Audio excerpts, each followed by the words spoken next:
UDF ഭരിച്ചിരുന്നു. അതിനുശേഷം LDF തുടർച്ചയായിട്ട് 10 വർഷമായി ഭരിക്കുന്നു.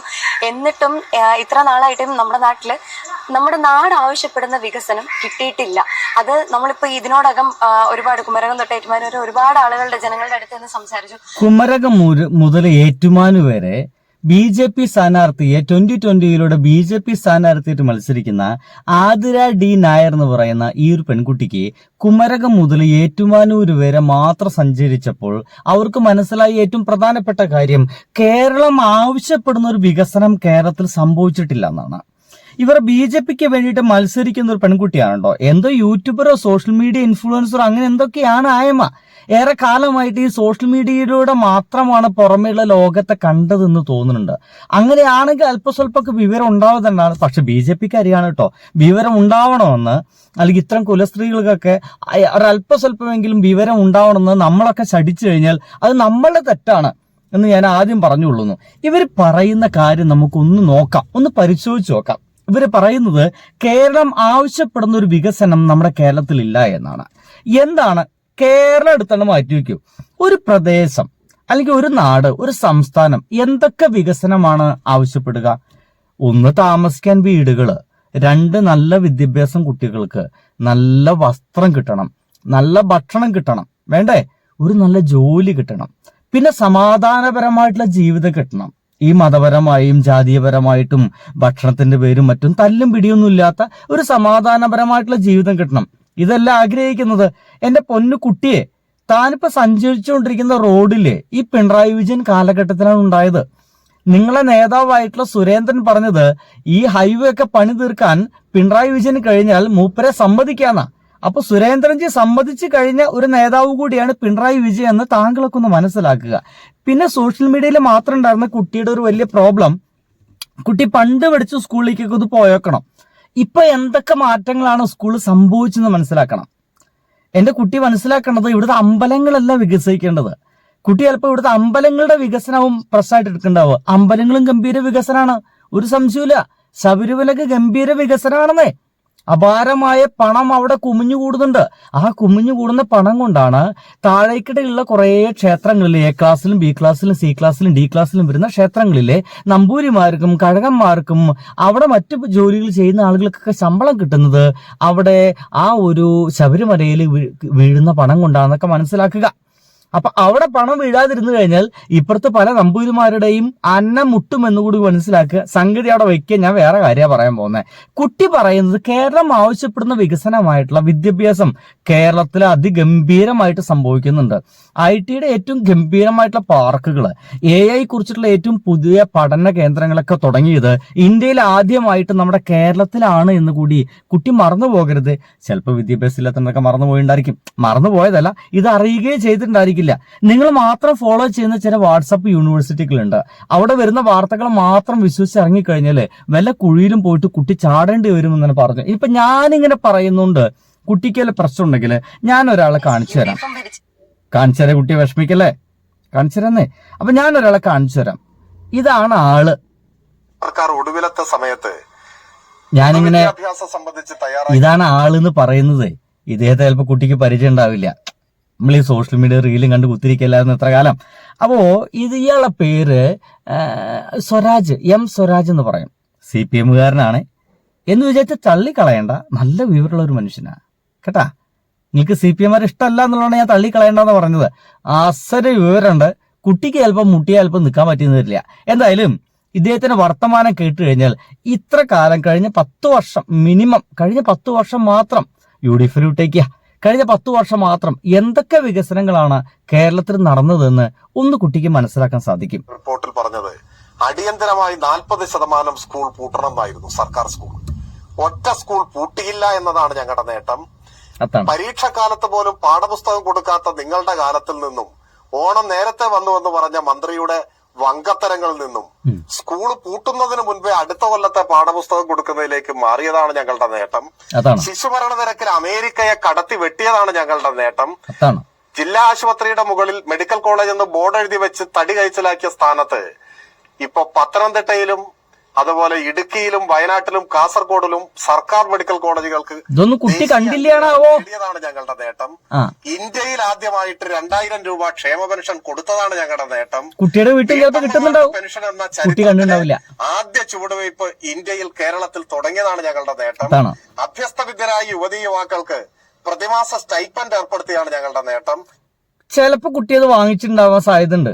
ചിലപ്പോ ഇന്ത്യയിലെ എല്ലാ സംസ്ഥാനങ്ങളിലും നിയമന നിരോധന ഉത്തരവിറക്കി PSC വഴിയുള്ള നിയമനങ്ങൾ മരവിപ്പിച്ചപ്പോ കഴിഞ്ഞ 10 കൊല്ലം കൊണ്ട് 3 ലക്ഷം ചെറുപ്പക്കാരെ സർക്കാർ ഉദ്യോഗസ്ഥരാക്കി മാറ്റിയതാണ് ഞങ്ങളുടെ നേട്ടം. എന്റെ പൊന്നുകുട്ടി, എത്ര ഗവൺമെന്റ് ജോലിയാണ് ആളെ വെക്കാതെ കിടക്കുന്ന കുട്ടിക്ക് വില പിടുത്തുണ്ടോ? എത്ര സീറ്റുകളാണ് റെയിൽവേയിലും മറ്റും കേന്ദ്ര ജോലി, അതിപ്പോഴും ആളെ വെക്കാതെ അവിടെ അങ്ങനെ കിടക്കുന്ന കുട്ടിക്ക് വില പിടുത്തുണ്ടോ? ഇനി ഒരു പൊതുമേഖലാ സ്ഥാപനം പോലും തുടങ്ങാത്ത ഒരാളാണ് താങ്കളുടെ ഏറ്റവും വലിയ നേതാവെന്ന് താങ്കൾക്ക് വില പിടുത്തൂട്ടാ. ഇവിടെ തുടങ്ങി വെച്ചിരുന്ന പൊതുമേഖലാ സ്ഥാപനങ്ങളെല്ലാം ഇവിടെ ഇപ്പൊ നമ്മുടെ ഇന്ത്യ മഹാരാജ്യം വിറ്റുകൊണ്ടിരിക്കുകയാണ്, പ്രൈവറ്റൈസേഷൻ ചെയ്തുകൊണ്ടിരിക്കുകയാണ്. കുട്ടിക്ക് വല്ല ബോധ്യമുണ്ടോ? ഉണ്ടാവില്ല. അതുകൊണ്ടാണല്ലോ BJP-യില് 4 ലക്ഷം പേർക്ക് പട്ടയം കൊടുത്താണ് ഞങ്ങളുടെ നേട്ടം. 5 ലക്ഷം കുടുംബങ്ങൾക്ക് വീട് നൽകിയതാണ് ഞങ്ങളുടെ നേട്ടം. നിങ്ങൾ പകുതി വഴിയിൽ വെച്ച് അവസാനിപ്പിച്ച് അസാധ്യം എന്ന് ഫയലിൽ എഴുതി വെച്ച ഗെയിൽ പൈപ്പ് ലൈൻ പൂർത്തിയാക്കിയതാണ് ഞങ്ങളുടെ നേട്ടം. നിങ്ങൾ പകുതി വഴിയിൽ അവസാനിപ്പിച്ച് അസാധ്യമെന്ന് തീർപ്പ് കൽപ്പിച്ച കൊച്ചി ഇടമൺ പവർ ഹൈവേ പൂർത്തിയാക്കി പവർ കട്ടും ലോഡ് ഷെഡിങ്ങും ഇല്ലാത്ത 10 കൊല്ലം സമ്മാനിച്ചതാണ് ഞങ്ങളുടെ നേട്ടം. നിങ്ങൾ അപ്പൊ കുട്ടിയെ ഞാനിത് മുഴുവൻ കളിപ്പിക്കുന്നില്ല, മുഴുവൻ കളിപ്പിക്കാൻ അത്രയ്ക്കുണ്ടെന്നേ. ഇത് മുഴുവൻ കേട്ടാൽ ചിലപ്പോ കുട്ടിക്ക് ആകെ വിളറി പിടിക്കും. സംഗതി ഇവിടെ കിടക്കട്ടെ. കുട്ടി ഇപ്പൊ പറയുന്നത് നമ്മുടെ BJP ഗവൺമെന്റ് നേരിട്ട് ഭരിക്കാത്തോണ്ടുള്ള പ്രശ്നമല്ലേ പറയുന്നേ. BJP ഗവൺമെന്റ് കേരളത്തിൽ ഇല്ലാത്തോണ്ട് കേരളത്തിൽ വികസനങ്ങളൊന്നുമില്ല എന്നല്ല പറയുന്നേ. എന്റെ പൊന്നുകുട്ടിക്ക് ഈ അടുത്ത കാലത്ത് ഒരു 3-4 മാസം മുമ്പ് മാതൃഭൂമി ചാനല് ഒരു അന്വേഷണം നടത്തി BJP ഭരിക്കുന്ന സംസ്ഥാനങ്ങളിലെ അവസ്ഥ എന്തൊക്കെയാണെന്ന്.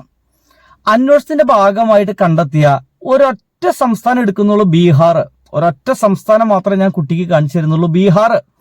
കുട്ടി മാത്രമല്ല കേട്ടോ, കുട്ടിയെ പോലെ ചിന്തിക്കുന്ന കുറെ കുട്ടികളുണ്ടല്ലോ. ആ കുട്ടികൾക്കൊക്കെ ഇത് കാണണം. ഇനി അത്തരം കുട്ടികൾ കാണാൻ വേണ്ടിയിട്ട് എന്റെ പ്രിയപ്പെട്ട പ്രേക്ഷകർ ഈ വീഡിയോ എന്തായാലും അവർക്ക് കാണിച്ചു കൊടുക്കണം കേട്ടോ. ഒരു അല്പസ്വല്പൊക്കെ നിങ്ങളെ കൊണ്ട് അവർക്കൊരല്പം ബോധം ഉണ്ടായാലോ അല്ലേ? നമ്മൾ ചെയ്യുന്ന നല്ലൊരു കാര്യമല്ലേ? അപ്പോ കുട്ടി ഇനി കാണേണ്ടത് മാതൃഭൂമി ചാനലിൽ വന്ന ഒരു പ്രോഗ്രാമാണ്. ആ പ്രോഗ്രാമിൽ ഒന്നാമത്തെ കാഴ്ച വോട്ടർ സെക്രട്ടറി ഡയറി ബീഹാറിലെ ഖാങ്കുലിപ്പൂർ എന്ന ഗ്രാമത്തിലാണ് ഇപ്പോഴുള്ളത്. നമ്മൾ ഈ ഗ്രാമത്തിൽ നിന്ന് കാണാൻ പോകുന്നത് പ്രധാനമന്ത്രി ആവാസ് യോജന പദ്ധതി പ്രകാരം നിർമ്മിച്ച ഒരു വീടാണ്. ഇതാ ഇവിടെ ഈ വീട് നമുക്ക് കാണാം. ഈ ഇഷ്ടിക കൊണ്ട് നിർമ്മിച്ച വീടാണ്. 2 വാതിലുകൾ മുന്നിലുണ്ട്, കാലുകളൊക്കെ മുന്നിൽ കെട്ടിവെച്ചിട്ടുണ്ട്. ഈ വീടിന്റെ മുന്നിൽ തന്നെ വലിയൊരു ബോർഡാണ്, വലിയ ബോർഡ്. കേരളത്തിലൊക്കെ വെക്കണം എന്ന് പറഞ്ഞത് ഇതേപോലുള്ള ബോർഡാണ് എന്ന് തോന്നുന്നു. പ്രധാനമന്ത്രി ആവാസ് യോജന എന്ന് എഴുതി വെച്ചിട്ടുണ്ട്. മനസ്സിലായ 2 ലക്ഷം രൂപ കൊടുത്തിട്ട് ഉണ്ടാക്കിയ വീടാണ് ആ കാണുന്നത്. അത് മാത്രം പോരാ, ആ ഒരു കക്കൂസും കുഴി പോലെയുള്ള അല്ലെങ്കിൽ ഒരു കാലിത്തൊഴുത്ത് പോലെയുള്ള ആ വീടിന്റെ മുമ്പില് പ്രധാനമന്ത്രി ആവാസ് യോജന എന്നിട്ട് ഗംഭീര ബോർഡും വെച്ചിട്ടുണ്ട്. നമ്മുടെ കേരളത്തിലും അങ്ങനത്തെ ഒരു ബോർഡ് വെക്കണമെന്ന് പറഞ്ഞായിരുന്നു. അതിന് പിണറായി വിജയൻ പറഞ്ഞത് ഓരോ വീട്ടിലും താമസിക്കുന്ന ആളുകൾക്ക് അഭിമാന ബോധമുണ്ട്, മലയാളികൾക്ക് ആത്മാഭിമാനമുണ്ട്, തങ്ങള് എന്തൊക്കെയോ സഹായത്തിന്റെ പുറത്ത് മാത്രം ജീവിക്കുന്നവരാണെന്നുള്ള ഇത്തരത്തിലുള്ള ബോർഡ് വെച്ചുള്ള കാട്ടിക്കൂട്ടലുകൾ വേണ്ട, അത്തരത്തിലുള്ള ഒരു ബോർഡും വേണ്ട, കളറും വേണ്ട, ഒന്നും വേണ്ട എന്ന് പറഞ്ഞതിന്റെ ഭാഗമായിട്ടാണ് സ്വതന്ത്രമായിട്ട് പല ഡിസൈനുകളുള്ള വീടുകളിൽ ഇപ്പോൾ ഇവിടുത്തെ മലയാളികൾ താമസിക്കുന്നെന്ന് മനസ്സിലാക്കുക. ओ काम नहीं, आधा तो आदमी यहाँ सब जगह तो बिहारी में माने वह है, ऊपर से नीचे तक खाही वाला है. कितना मिला? मिला तो 1.5 लाख रुपया मिला सर. മനസ്സിലേ? ഈ വീടിന്റെ സൗകര്യം ഒന്ന് ഉള്ളിൽ കയറി കാണാം. സൗകര്യം കാണുന്നുണ്ട്. ഈ മുറിയിൽ തന്നെയാണ് ഇതാ ഇവിടെ കുഴൽ കിണർ ഉള്ളത്. അത് കഴിഞ്ഞ് റൂം. ഈ വീട്ടിൽ ആകെ 2 മുറികൾ മാത്രമാണ് ഉള്ളത്. 2 മുറി എന്ന് പറയുന്നത് 2 ബെഡ്റൂം അല്ല, അപ്പുറത്തൊരു മുറി ഇപ്പുറത്തൊരു മുറി. ഈ 2 മുറിയോട് കൂടി വീട് അവസാനിക്കുകയാണ്. ഈ മുറിയുടെ തന്നെ കാഴ്ച നമ്മൾ നോക്കൂ. ഇതാ പണി മനസ്സിലേ? ഇങ്ങനൊക്കെയാണോ എന്റെ കേരളത്തില്, നമ്മുടെ കേരളത്തിലെ വീടുകള്? ഇങ്ങനത്തെ ഒരു വീട് നമുക്ക് ഗവൺമെന്റ് നിർമ്മിച്ചു കൊടുത്തത് ഇങ്ങനെ രൂപത്തിൽ കാണാൻ കഴിയുമോ? ഇല്ല. ഇവിടെ അടിപൊളി വീടുകളാ, ആത്മാഭിമാനം തോന്നുന്ന വീടുകളാ. എന്റെ പൊന്നുകുട്ടി, ഒരു വികസനവും നടന്നില്ല എന്ന് വെറുതെ പച്ചയ്ക്ക് നിങ്ങൾ BD സതീശന്റെ കാല് പിടിച്ചിട്ട് നുണ പറയാൻ നടക്കരുത്. ഒരു വീഡിയോ കൂടി കാണിച്ചു തരാം. നമ്മുടെ കേരളത്തിലെ വിദ്യാഭ്യാസ സ്ഥാപനങ്ങള്, ഇവിടുത്തെ എഡ്യൂക്കേഷൻ സെന്റേഴ്സുകളൊക്കെ എത്രത്തോളം ഗ്രേറ്റ് ആണെന്ന് കുട്ടിക്ക് അറിയാം, ഞാൻ പറയേണ്ട ആവശ്യമില്ലല്ലോ. അപ്പൊ ഇനി ബി ജെ പി ഭരിക്കുന്ന ബീഹാറിലെ ഒരു സ്കൂളിന്റെ അവസ്ഥ നോക്കൂ. ये कोई झोपड़ी नहीं, बिहार का एक सरकारी स्कूल है। चौंकिए मत, क्योंकि बिहार में ऐसी ही हालत हजारों सरकारी स्कूलों की है। सुपौल जिले के बैरिया पंचायत में टूटे बांस और टीन के शेड से बने एक छोटी सी जगह में 185 छात्र पढ़ते हैं और अधिक बच्चे होने के कारण कई बच्चे नीचे बैठने को मजबूर हैं। बिहार में आज നിലത്തു കുത്തിയിരുന്ന് എഴുതുന്ന കുട്ടികൾ, ചുമരിന് പകരം വടികൾ കെട്ടിവെച്ചിട്ട് ക്ലാസ് മുറികൾ തിരിച്ച സ്കൂളുകൾ, ഇത് ബീഹാറിലെ താങ്കളുടെ BJP പാർട്ടി ഭരിക്കുന്ന ബീഹാറിലെ ഒരു സ്കൂളാണ്. ഇതൊക്കെ അവിടെ നിൽക്കുമ്പോൾ ഇങ്ങനെ ഒന്നുമല്ലാതിരിക്കുന്ന AC ക്ലാസ് മുറികളുള്ള, സ്മാർട്ട് ക്ലാസ് മുറികളുള്ള, അതിഗംഭീരമായ വാഹനങ്ങളിൽ യാത്ര ചെയ്യുന്ന നമ്മുടെ സ്കൂൾ കുട്ടികളെ അപമാനിക്കും വിധം കഴിഞ്ഞ 10 വർഷമായിട്ട് ഒന്നും നടന്നില്ല എന്നുള്ള മൊയന്ത് വർത്തമാനങ്ങൾ പറയരുത് എന്റെ പൊന്നുകുട്ടി. അറിയില്ലെങ്കിൽ മിണ്ടാതെ എവിടെയെങ്കിലും പോയിട്ട് പഴയ പോലെ ആ യൂട്യൂബ് വീഡിയോ എന്തെങ്കിലുമൊക്കെ ചെയ്തിട്ട് ജീവിക്കുകയാണെങ്കിൽ നന്നായിരിക്കും. അപ്പൊ സുഹൃത്തുക്കളെ, ഞാൻ ഈ വീഡിയോ അവസാനിപ്പിക്കുകയാണ്. മുന്നേ പറയുന്ന പോലെ കഴിഞ്ഞ കുറച്ച് നാളുകളായിട്ട് ഞാൻ അനുഭവിക്കുന്ന പ്രശ്നം കൂടി അങ്ങോട്ട് പറഞ്ഞു തരാം. ഇങ്ങനെ കോൺഗ്രസിനെ വിമർശിക്കുന്നുണ്ട്, വലിയ പ്രശ്നങ്ങളൊന്നും നമ്മൾ ഏൽക്കുന്നില്ല. പക്ഷേ ഇത്തരത്തിലുള്ള BJPയെ വിമർശിക്കുക, RSSനെ വിമർശിക്കുക എന്നൊക്കെ പറയുന്നത് ഒരു വലിയ പ്രശ്നമായിട്ടും ത്രെട്ടായിട്ടൊക്കെ മാറിക്കൊണ്ടിരിക്കുന്നുണ്ട്. നിങ്ങളുടെ സപ്പോർട്ട് വളരെയധികം ആവശ്യമാണ്. വീഡിയോ അസലായിട്ട് നിങ്ങൾ ഷെയർ ചെയ്യണം, നിങ്ങളുടെ സുഹൃത്തുക്കളുടെ ഇടയിലേക്ക് ഇത് എത്തിക്കണം, ഇത് സേവ് ചെയ്ത് വെക്കാം. ഇത്ര ഇൻഫർമേഷൻസ് ഒക്കെ സേവ് ചെയ്ത് വെക്കുക തന്നെ വേണം. നിങ്ങളുടെ സുഹൃത്തുക്കൾക്ക് ഇത് ഷെയർ ചെയ്യണം, അവർക്കിത് പരമാവധി ഇത് സ്പ്രെഡ് ചെയ്യിക്കണം. കേരളത്തിലേക്ക് ഇത്തരം വിഷവിത്തുകൾ വരാതിരിക്കാൻ വേണ്ടിയിട്ടുള്ള ശ്രമം നമ്മൾ ഓരോരുത്തരും ചെയ്യേണ്ടതാണെന്നുള്ളതാണ്. അപ്പോൾ സുഹൃത്തുക്കളെ, ഞാൻ അവസാനിപ്പിക്കട്ടെ. ബൈ.